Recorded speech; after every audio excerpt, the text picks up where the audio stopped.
그래프 한번 같이 이제 보도록 하겠습니다. 자, 그래서 상위 10개국의 이산화탄소 배출량 중에 45%가 중국인데 파리 기후협약은 중국이 분담금을 단 1원도 내지 않는 이런 불합리한 협약이다라고 해서 미국이 탈퇴를 했죠. 이산화탄소 배출량의 상위 10개국 중에서 거의 절반 가까운 45%를 네. 중국이 배출하고 있다. 근데 이산화탄소가 네. 생명의 기체라고 제가 그렇죠. 말씀드렸죠. 그럼 와도 되는데 자, 미세먼지하고 네. 별개네요. 네. 미세먼지랑은 또 별개 얘기입니다. 그죠? 이거를 네. 섞어서 이야기하면 굉장히 설명이 어렵고요. 네. 자, 그러면 저희가 이제 저번에 말씀드렸던 게 바로 요 다이아그램이 일반 대학교와 학교에서 다 가르치는 온실가스 기체별 비율인데 여 안에 뭐가 없죠? 수증기를 제외시켰어요. 사실은 모든 온실가스의 대부분은 수증기, 약 97%가 수증기인데 수증기를 제외시켜서 이산화탄소가 큰 것처럼 보이지 않습니까? 자, 그런데 이게 바로 온실가스 기체별 비율의 진짜 다이아그램입니다. 자, 보시면 수증기가 몇 %예요? 95%. 거의 대부분이죠? 네네. 그리고 이산화탄소가 약 3.62%. 그러면 기타 다른 기체들이 약 1.38%입니다. 그래서 사실은 이산화탄소가 전체 온실가스 기체별 비율에서 굉장히 적은 비율이다. 그런데 우리는 지금까지 거의 대부분의 온실가스가 이산화탄소인 것처럼 잘못 교육받고 있었다라는 겁니다.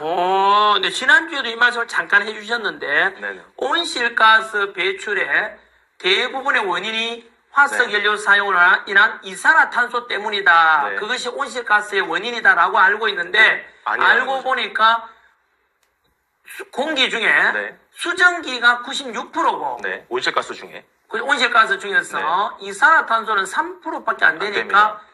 영향이 별로 없네요. 없는 이산화탄소 배출이 결국은 온실가스 배출에 영향이 거의 없다고 네. 볼 수 있네요. 자, 그런데 이제 그 다음 슬라이드를 보시면 저 3.62%의 이산화탄소 중에 네네. 자연적 배출이 있고 인간의 배출량이 있어요. 그런데 자연적 배출이 96.6%, 인간이 배출하는 양은 3.4%밖에 안 됩니다.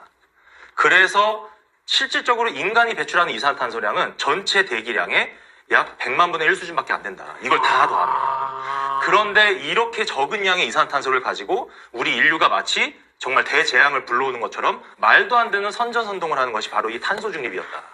그리고 이것이 완전히 사기다라고 저희는 이제 제가 주장을 하는 겁니다. 말씀을 그럼 드립니다. 우리가 배웠던 모든 과학 시간에 배웠던 지식들이 다 거짓이 돼버리잖아요. 네, 맞습니다. 아니, 그러면 학자들이 가만히 있어요. 진짜 이걸 알려야 될 거 아니에요. 학자들이 가만히 있을 수밖에 없는 구조를 다 만들어놨죠. 이해관계, 여러 가지 프로젝트에 대한 돈의 논리 이런 것들이 현재되면서 이 과학이 진실로부터 많이 멀어졌고 과학자들과 학자들이 침묵하기 시작했다. 이게 거의 모든 문제의 뿌리다. 지금 이 부분을 우리가 해결해 나가야 됩니다.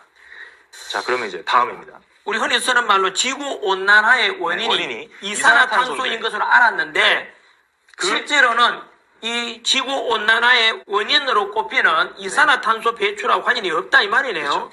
자, 그런데 그러면 다음 그래프를 한번 볼게요. 자, 이 그래프 한번 보세요, 여러분. 빨간색 라인은 태양의 활동량이에요. 태양의 활동량. 네네. 그리고 검정색 라인은 평균 기온값이에요. 이거 네. 다 영국에서 다 측정한 값입니다. 이거는 관련이 있네요. 100년 동안. 자, 거의 동일하게 움직이죠. 네, 이거는 관련이 자, 있네요. 그래서 제가 말씀드리는 건 지구 기온의 변화에 가장 큰 영향을 주는 건 태양의 활동량과 수증기인 구름이다. 그런데 그것은 다 빼고 이산화탄소가 문제인 것처럼 지금 호도하고 있다. 이거를 제가 지금 말씀드리는 겁니다. 이해됐습니다. 네.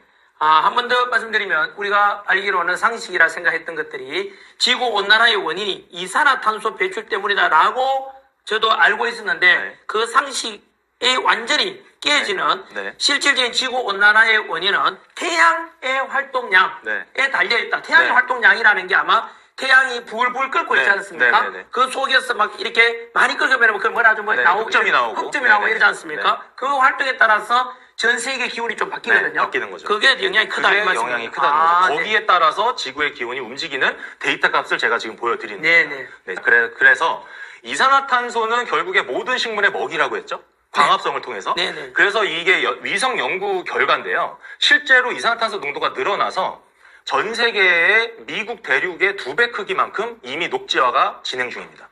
식물량이 많아졌다는 거예요. 그래서 사실은 이런 데이터들을 일반 언론사들이나 UN IPCC 같은 국제기구가 채택하지 않습니다. 왜냐하면 이산화탄소 때문에 지구 기온이 올라가서 문제인 것처럼 보여야 되는데 이런 데이터를 보면은 문제가 전혀 아니잖아요. 식물이 늘어나고 있으니까 식량이 늘어나고 그래서 이런 데이터들을 은폐 조작 그리고 편집하고 있는 기관이 바로 이 UNIPCC였다.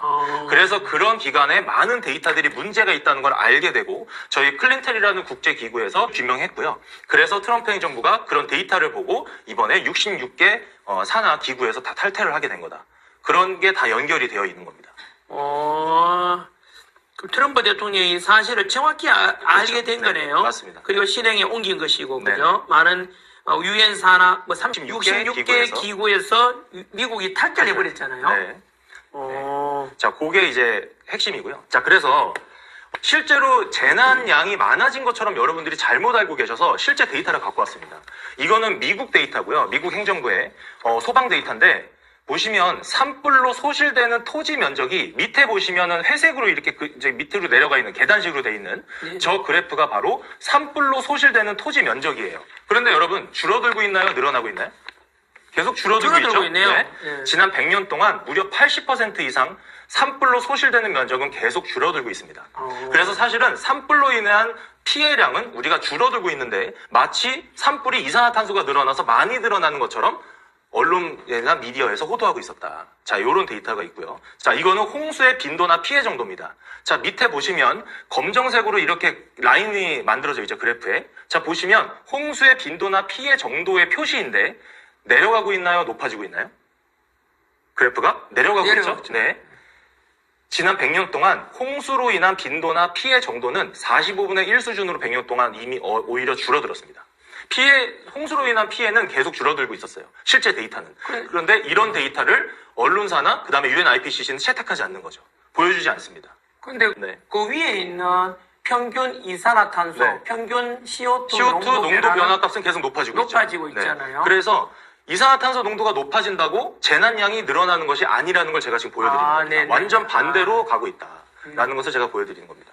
자, 이거는 연간 폭염 일수와 연간 폭염 강도 지수인데 그게 밑에 있는 그래프 두 가지입니다. 자, 보시면 여러분 녹색 라인에서 언제가 가장 폭염 일수가 많았나요? 1940년에. 그렇죠. 20년부터 40년까지의 사이가 20세기 가장 더웠던 시기였어요. 네네. 자, 그런데 이산화탄소 농도는 그때 낮았을까요? 높았을까요? 지금보다? 당연히 낮았겠죠? 그러니까 이산화탄소 농도는 지금보다 낮았습니다. 그렇죠. 네. 그런데 그때가 더 더웠다. 그래서 이런 데이터들을 제대로 보여주지 않습니다. 왜냐하면 말이 안 맞잖아요. 이산화탄소 농도가 낮은데 그때가 지금보다 훨씬 더웠다는 데이터가 있으니까 앞뒤가 많지 않기 때문에 이 데이터들을 어떻게 편집하는지 제가 보여드리도록 하겠습니다. 네. 자, 그 다음에 자, 이거는 뭐냐면 여러분 북극곰의 개체수는 계속 줄어들고 우리의 이산화탄소로 인해서 북극곰이 삶의 터전을 잃고 있다고 알고 계시잖아요. 자, 그런데 이 데이터는 지난 1950년대 북극곰 개체수는 5천 마리였고요. 지금 약 3만 2천 마리로 한 번도 줄어들지 않고 계속 늘어나고 있었습니다. 자, 그런데 이런 데이터들이 2018년도, 19년도쯤에 통계가 됐었거든요. 그 전까지 북극곰이 우리 인간의 이산화탄소로 인해서 많은 피해를 당하고 있다라는 걸로 잘못된 선저선동을 통해서 어마어마한 혈세와 후원금을 받아갔는데 이런 데이터가 이제 나오니까 요즘에 여러분 북극곰 관련된 뉴스 보이십니까? 거의 없죠. 왜냐하면 이런 데이터가 나와서 이제 먹히지 않는 겁니다.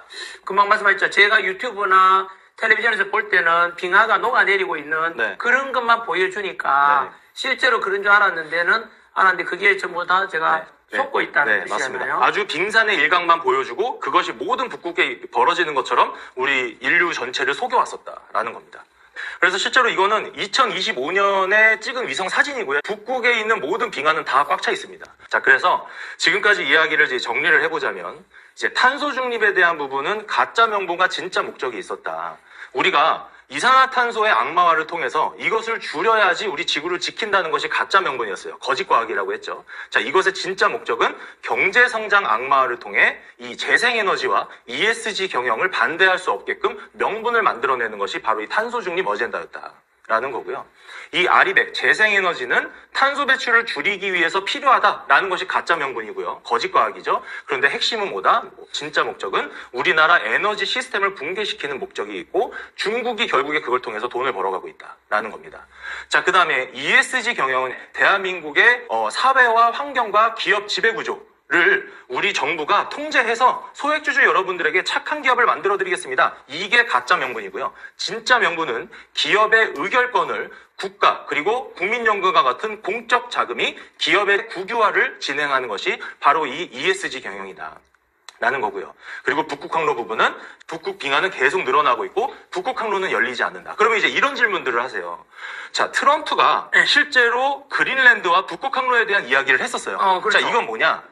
북극항로를 이야기하는 것이 아니고요. 그린랜드는요, 전 세계적인 군사적 요충지입니다. 그렇죠. 자, 그래서 미국 입장에서는 그린랜드라는 군사적 요충지의 개념으로서 미국이 필요하고 도움이 되기 때문에 발언을 한 것이지 북극항로가 열려서 그걸 통해서 미국이 어떤 큰 이득을 볼 수 있다는 관점으로 이야기한 것이 아닙니다. 그런데 그 말을 약간의 왜곡을 통해서 지금 현재 대한민국이 마치 북극항로가 열리는 거짓 과학이죠. 북극항로가 열리는 것을 잘못된 데이터를 가지고 우리나라에 큰 도움이 될 것처럼 지금 선전선동하고 있다. 목적이 다른 겁니다. 그린랜드라는 군사적 요충지를 원하는 것이 바로 이 미국의 지금 현재 트럼프의 발언이었던 겁니다. 북극항로는 열리지 않습니다. 네, 이런 데이터들은 굉장히 많아요. 그런데 언론사나 연구나 다양한 국제 기구에서 그런 데이터들을 채택하지 않고 보고서에 올리지 않는 것뿐입니다. 전환기 뉴스에서는 북극항도 열린다고 보도한 적이 없습니다. 네. 오직 그린란드, 즉 네. 현재 덴마크령인 그린란드를 트럼프 대통령이 차지하고 있는 것은 네. 그 지역을 수많은 지하 자원과 네. 뭐 이런 게 네. 중요하니까 그 지역을 러시아나 중국이 차지하는 걸 미국이 막기 위함이다라고 네. 그런 부분이 큰 거고요. 실질적으로 항로를 위해서 하는 것은 굉장히 적은 포션이다라고 저는 보면 되겠습니다. 그래서 인간이 발생하는 이산화탄소를 줄여서 지구의 기후를 관리한다는 이 탄소진입 정책은 뭐라고 했죠? 완전한 거짓이다. 이게 지금 현재 기후정음이 말씀드렸던 내용의 핵심 기후정음. 결론입니다. 그래서 여러분들이 이 내용들을 이 기후정음은 초등학생 친구들도 글을 읽을 수 있는 어린 친구들도 읽기 쉽거든요. 그래서 한번 읽어보시고 선물해 주시면 좋을 것 같습니다. 네. 자, 그러면 이제 여러분 데이터를 어떻게 왜곡하고 조작하고 은폐하는지 제가 예시를 좀 보여드려 볼게요. 자, 보시면 이거는 어느 기업의 11년간 영업이익 추이 그래프 두 개인데 여러분들은 이 두 개 그래프가 다른 그래프처럼 보이죠? 네. 그렇죠? 딱 봐도 뭔가 다른 그래프로 딱 보여요. 그렇죠. 그런데 같은 숫자 값으로 만들어낸 두 개의 똑같은 그래프입니다. 자, 보시면 Y축이 왼쪽은 10,000, 20,000, 30,000, 40,000 굉장히 크죠, 텀이. 네. 그 다음에 오른쪽은 2,000, 4,000, 6,000, 8,000 텀이 작죠. 그러니까 같은 숫자 값도요. Y축을 크게 두면은 굉장히 밋밋하게 가고요. 네네. Y축을 오른쪽처럼 작게 두면 그래프가 굉장히 요동을 칩니다. 자, 네. 이런 식으로 똑같은 데이터 값을 가지고 Y축을 조작해서 사람들이 봤을 때 온도 값이 굉장히 많이 급격하게 변하는 것처럼 보일 수도 있고요. 거의 변화가 없는 것처럼 보일 수도 있어요. 자, 이런 식으로 데이터를 바꿔낼 수 있다라는 이 한 가지 방법이고요. 그다음 다음입니다. 자, 그래서 아까 전에 제가 전체 이 폭염 일수가 1930년대가 가장 덥다고 말씀드렸죠. 그렇죠, 그렇죠. 네. 자, 보시면 여기에 1960년대 밑에 보시면 빨간색 막대 그래프 보시면 1960년대 이전 그래프 있어요, 없어요? 없어요. 거기를 삭제시킵니다.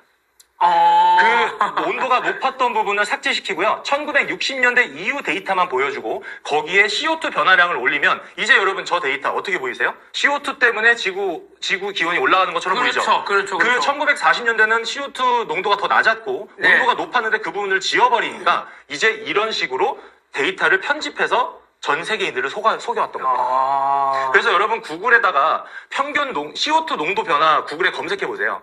1960년대 이전 농도 변화의 그래프는 거의 찾을 수가 없습니다. 네. 자, 이런 것도 누가 올리지 않아서인지 검열해서인지는 저도 모르겠습니다. 그러니까 아까 뭐 댓글에 있었는데요. 네. 환경 이런 걸 다 조작해 어린 아이들 배우는 교과서 책도 다 결국은 속인다 이렇게 그 댓글이 나왔거든요. 네. 맞습니다. 이런 식으로 보여주는 데이터만 보여주고 보여주면 안 되는 데이터는 편집하는 이런 식의 일들을 하는 컨설턴트들이 모여있던 곳이 어디였다? 바로 UN이었던 겁니다.